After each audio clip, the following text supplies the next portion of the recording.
Assalamualaikum warahmatullahi wabarakatuh. Kami dari kelompok 5 akan mempresentasikan materi tentang fungsi individu dan organisasi. Saya sebagai moderator akan memperkenalkan anggota dari kelompok 5. Yang pertama, saya sendiri, Tiara Novianti. Yang kedua, Triwahyuni Nurul Hamidah. Yang ketiga, Berlina Zazkia Putri. Yang keempat, Natasha Eka Wulandari. Materi pertama akan saya sampaikan. A. Karakteristik individu dan organisasi. Karakteristik individu adalah ciri khas maupun karakter yang melekat pada individu pegawai yang ada pada organisasi. Karakteristik individu ini sangat penting untuk dapat membedakan antara individu satu dengan yang lain untuk berinteraksi dalam suatu organisasi yang akan berdampak terhadap kinerja organisasi secara keseluruhan. Karakteristik organisasi merupakan landasan dan ciri khas dari sebuah organisasi. Karakteristik masing-masing organisasi berbeda satu dengan organisasi yang lainnya. Hal yang harus ada di dalam organisasi adalah struktur dari organisasi itu sehingga di dalam pelaksanaan pekerjaan ada hierarki dan pembagian tugas yang jelas. 1. Faktor individu dan implementasi rencana organisasi. Faktor sumber daya manusia menjadi kunci penting dalam langkah implementasi. Memandang sumber daya manusia berarti juga memandang bahwa selain mereka adalah tenaga kerja perusahaan, juga merupakan individu-individu yang memiliki karakteristiknya masing-masing. Maka karakteristik individu akan sangat menentukan bagaimana langkah implementasi akan dijalankan. Dengan demikian, implementasi dari rencana organisasi sangat bergantung kepada karakteristik individu yang terdapat dalam organisasi. Oleh karena itu, perusahaan perlu memahami lebih jauh mengenai karakteristik individu tersebut, termasuk sikap dan perilaku dari setiap individu di perusahaan. 2. Kontribusi dan kompensasi. Kontribusi adalah apa saja yang bisa diberikan oleh individu bagi organisasi atau perusahaan. Sedangkan kompensasi adalah apa yang dapat diberikan oleh organisasi atau perusahaan bagi individu. Kedua konsep ini saling mempengaruhi dalam hal implementasi rencana organisasi. Tujuan organisasi tak akan tercapai jika masing-masing individu tidak memberikan kinerjanya yang terbaik atau contribution bagi perusahaan. Sebaliknya, individu tidak akan memberikan kinerja terbaiknya jika perusahaan tidak memberikan kompensasi atau inducement yang layak dan adil bagi para individu dari tenaga kerja tersebut. Bentuk-bentuk kontribusi yang dapat diberikan individu diantaranya adalah usaha, kemampuan, loyalitas, keahlian, waktu, dan kompensasi. Adapun bentuk kompensasi yang bisa diberikan oleh organisasi diantaranya adalah berupa upah, kepastian kerja, benefit, peluang karir, status, dan peluang promosi. Perusahaan berkepentingan untuk mempelajari konsep kontribusi dan kompensasi karena perusahaan perlu memahami bahwa kadangkala yang diberikan individu berupa kontribusi dianggap tidak mendapatkan kompensasi yang sepadan dari perusahaan. Sebaliknya, perusahaan telah memberikan kompensasi yang memadai, namun kontribusi dari individu tidak memadai atau individu tidak menunjukkan kinerja yang baik. Berdasarkan hal tersebut, pemahaman hubungan antara kedua faktor ini menjadi sesuatu yang penting bagi perusahaan, karena hal tersebut akan menentukan bagaimana sebaiknya sikap dan kebijakan yang diberlakukan oleh perusahaan terhadap para pekerjanya, dan demikian pula sebaliknya. Memahami faktor individu dalam organisasi. 3 faktor lain yang perlu kita pahami lebih lanjut mengenai faktor individu dalam organisasi. Ketiga hal tersebut adalah yang terkait dengan kontrak psikologis, kesesuaian tenaga kerja yang dibutuhkan perusahaan, dan keragaman individu dalam organisasi. A. Kontrak psikologis. Yang dimaksud dengan kontrak psikologis adalah suatu kesepakatan tak tertulis yang muncul ketika seseorang bergabung dengan sebuah organisasi atau ketika tenaga kerja bergabung dalam sebuah perusahaan. B. Kesesuaian tenaga kerja yang dibutuhkan perusahaan. Kesesuaian tenaga kerja yang dibutuhkan perusahaan terkait dengan faktor individu dari tenaga kerja. Dalam kenyataannya, perusahaan tidak selalu benar-benar mendapatkan tenaga kerja yang benar-benar sesuai dengan harapan dan tuntutan dalam pekerjaan. Hal tersebut dikarenakan individu benar-benar tidak ada yang sempurna. C. Keragaman individu dalam organisasi. Faktor lain yang harus disadari dan diterima oleh perusahaan adalah bahwa manusia ditakdirkan tidak sama, baik dari sisi latar belakang biologisnya, latar belakang pendidikannya, hingga berbagai faktor yang mempengaruhi karakteristik setiap individu tenaga kerja. Oleh karenanya, keragaman dari individu sudah menjadi sebuah keniscayaan dan tidak bisa dinafikan keberadaannya. 4. Perilaku dan kepribadian individu. Kepribadian atau personality pada dasarnya merupakan karakteristik psikologis dan perilaku dari individu yang sifatnya relatif permanen atau karena terbentuk oleh waktu yang cukup lama yang membedakan satu individu tenaga kerja dengan individu lainnya. Di antara pemahaman yang harus diketahui oleh para manajer adalah apa yang dinamakan sebagai model 5 dimensi mengenai kepribadian atau The Big Five Model of Personality sebagaimana yang dikemukakan oleh Griffin 2000. Model ini menjelaskan bahwa pada dasarnya kepribadian dapat diidentifikasi dari 5 jenis perilaku yang terdapat dalam setiap individu.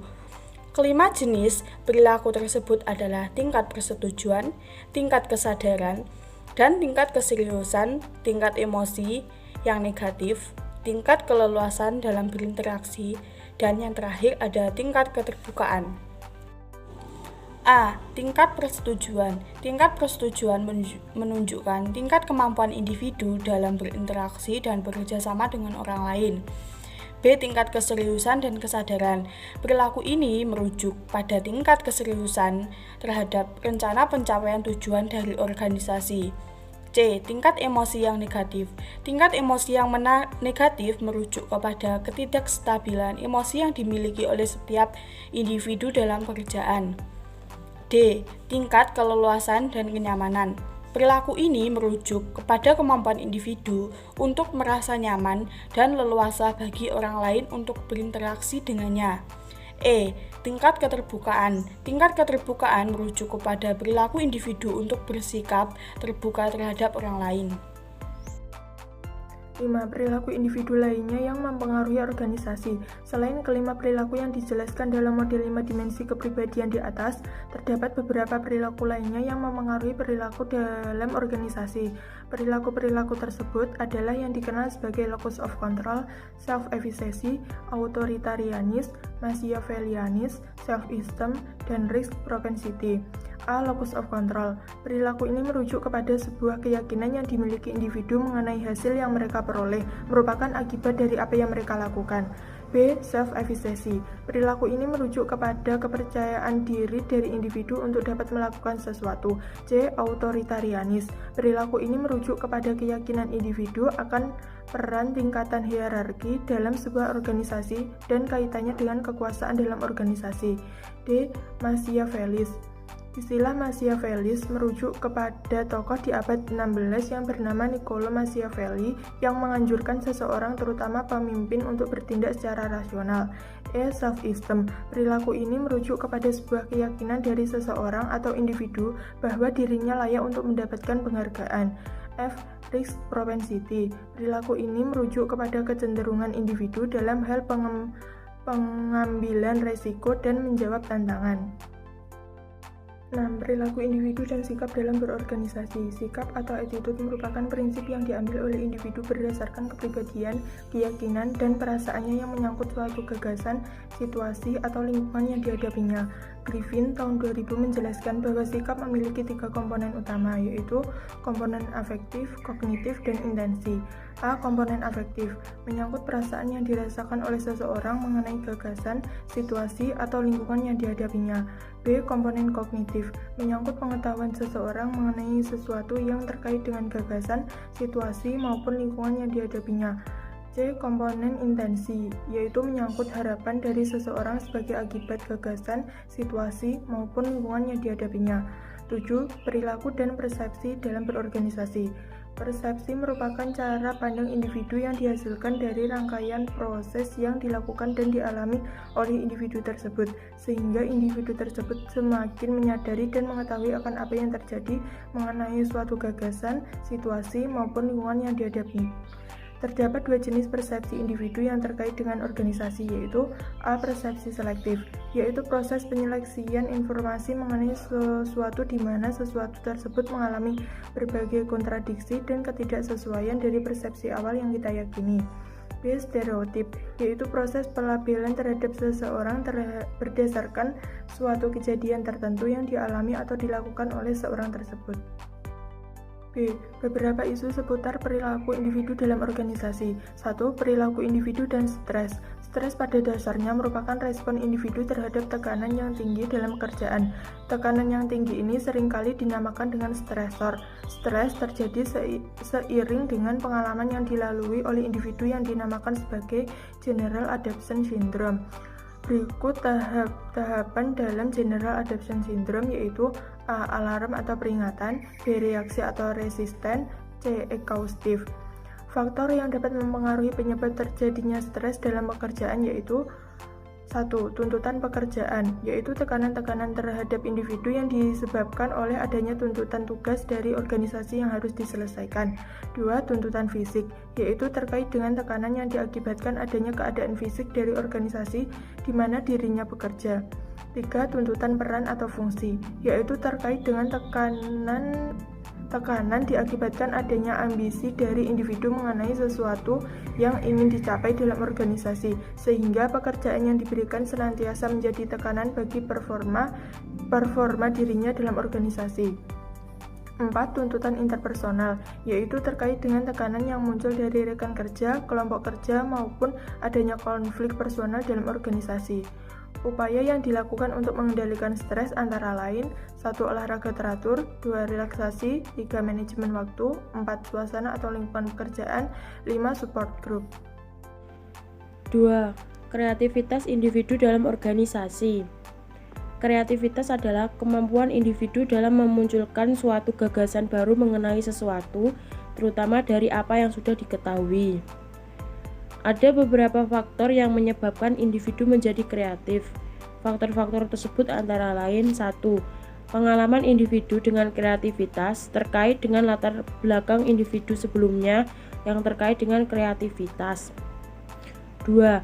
Perlakuan individu terkait dengan bagaimana cara manajer misalnya memperlakukan tenaga kerjanya. 3. Kemampuan kognitif dari individu terkait dengan keragaman karakteristik individu dalam hal kemampuan kognitifnya. Ada 4 tahap yang terjadi ketika sebuah gagasan kreatif muncul, yaitu tahap persiapan atau preparation, tahap inkubasi atau incubation, tahap penemuan gagasan atau insight, tahap pengujian atau verification. C. Mengelola individu dalam organisasi.